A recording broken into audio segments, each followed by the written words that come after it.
Rasa Pauzaite. And I've just finished a live stream video about body rolls, and we were learning for about an hour and a half, doing some cool moves. And actually there was one request to make a video about dancers' mentality, something about dancers' mentality. And I thought, oh my God, it's such an interesting subject. I don't think I have made a video about this. So I literally finished my live video and I'm here on a video with you, and I'm gonna make my 5 things that I think makes dancers different from other people. If that makes sense. It makes sense in my head. So I'm gonna list few things that I think differentiates dancers from other people. I think they're quite interesting things, and you can spot from those things immediately that that person is a dancer. Some of them are a little bit more serious, some of them are a little bit funny, but I think it's an interesting thing to know. If you're a professional dancer, you can probably relate to this. And if you're just somebody who likes to dance, you might actually find that you're becoming like a professional dancer in terms of what you do. So have a look and leave a comment below if you can relate to what I'm saying.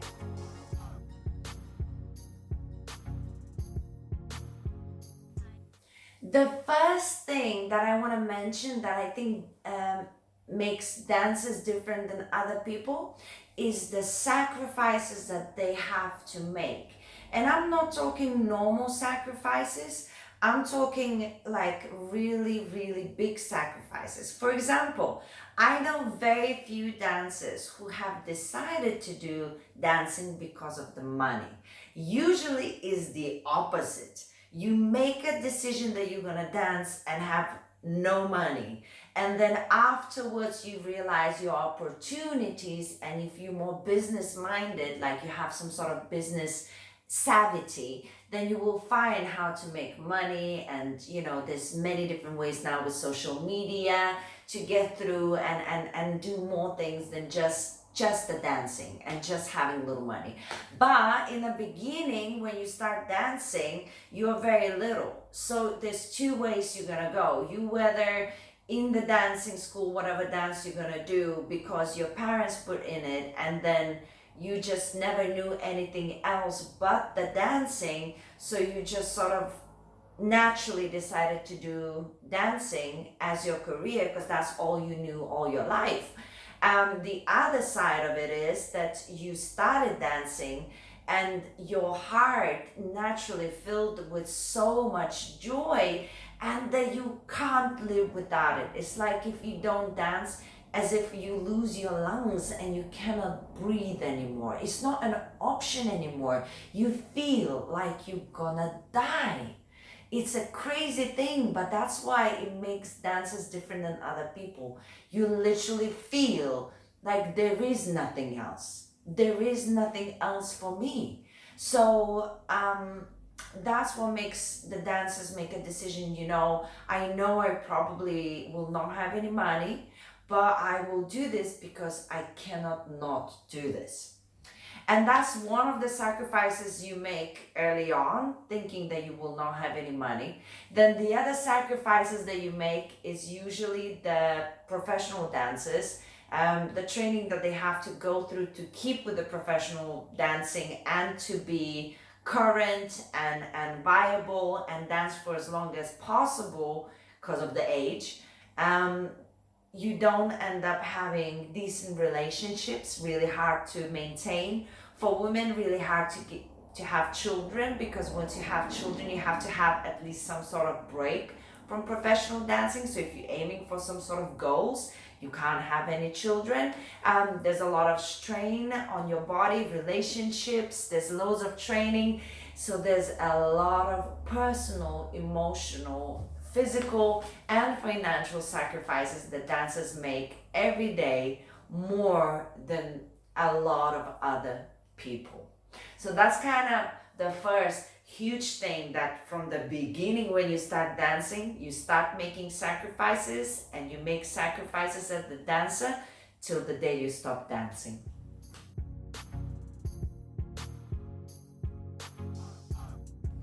All right, the second thing that really makes the difference between the dancers and other people is the actual tolerance to pain. Now, again, there's some people that are dancers that just have high tolerance to pain, and there's some people that are so used to having pain whilst dancing that they just take it as a norm, and mentally they're so prepared for it that they just don't react to it as much. You have probably a lot of stories that you've heard that dancers, like, they actually treat their bodies not as good as they would advise other people to do it, because basically they have goals and they have things they need to do, they have competitions to attend, they have the shows to maintain. So basically, if they just like, they're gonna push themselves to the limits that are harmful, they're gonna just like break something, glue it together, and just go and do it anyway. I think it's very, very similar to athletes. They just go through it. You might be in pain. You're just like, well, it is what it is. I still have to teach. Your arm is almost falling off. I'm sure I can sew it back together and go perform like never before. So the second thing that is really noticeable between the dancers and normal people, I don't think normal is the right word, but you know what I mean.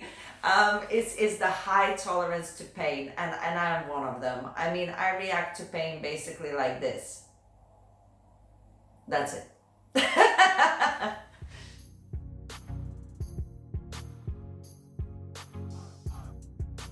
Okay, this next thing is kind of funny.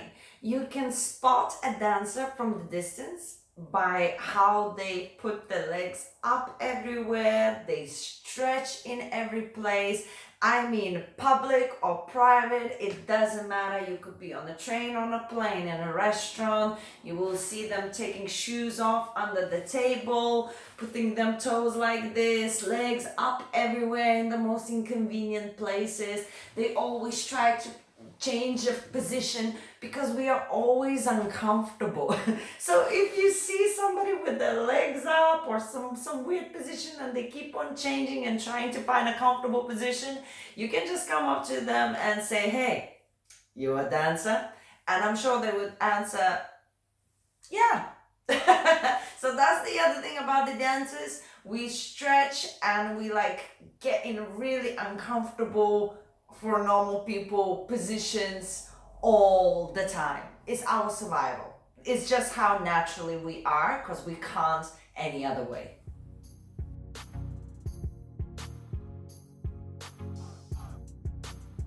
Number four, dancers are active people, right? Because we dance, we active. So usually, if we are not dancing, you will see us do something like this, like shake the legs, or like go something with the fingers, or just like weirdly sway. We are constantly fidgeting if we are not dancing, because we have access of energy inside us at all times. And especially even if it's like a really intense meeting or something, or if you're having dinner date or something and the music is playing, if we know the song and we like the tune or something, we can't help ourselves but suddenly listening. We're still listening to what the other person's saying, but we kind of just like grooving a little bit at the same time. Is We just can't avoid it. Sometimes we really focus on what people saying, but we can still hear in the background the music and we just get carried away. So we are always fidgeting and we are always distracted by music. That is like a killer. There's a music in the background, we'll be grooving, we don't need anything else anymore.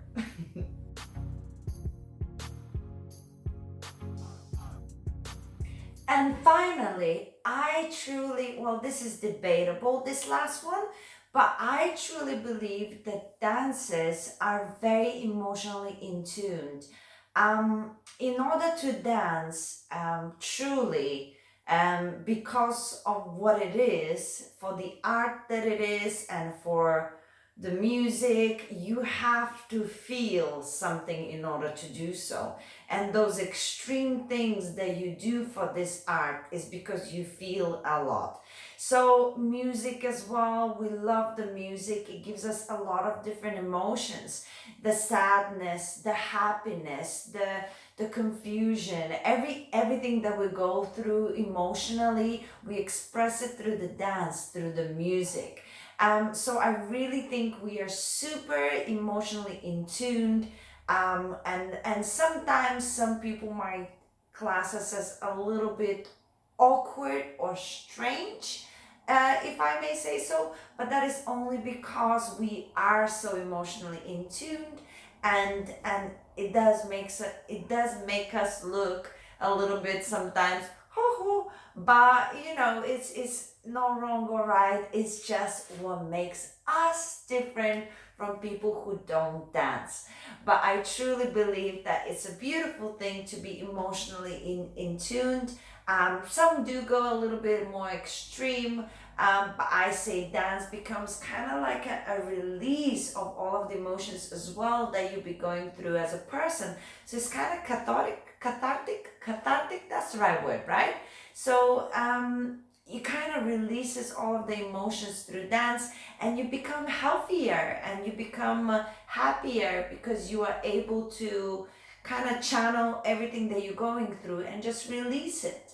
So I really think that's kind of the last thing that makes us really different from other people. I hope you enjoyed this video, guys. I really think it's nice to know these little bits, because sometimes, we talk about so many important things, but not what actually sometimes matters on an emotional or really important educational way. So I think you got to know us dancers a little bit better. And if you feel like you can relate to some of the things that I already say and you're not a professional dancer, that's because dancing is addictive. Once you're addicted to dancing, you can't stop. Hence why you do more of it, you get more involved, you get emotionally involved, you get physically more involved, and hence why you start doing all the things that I've just said. But look, this is the beauty of the dance. It's like nothing else in this world. It has its own quirks and it has its own pains, but it definitely has a lot of amazing gains. So if you're part of the family, I kiss you. If you're not part of the family, you should subscribe to my channel and become part of the family.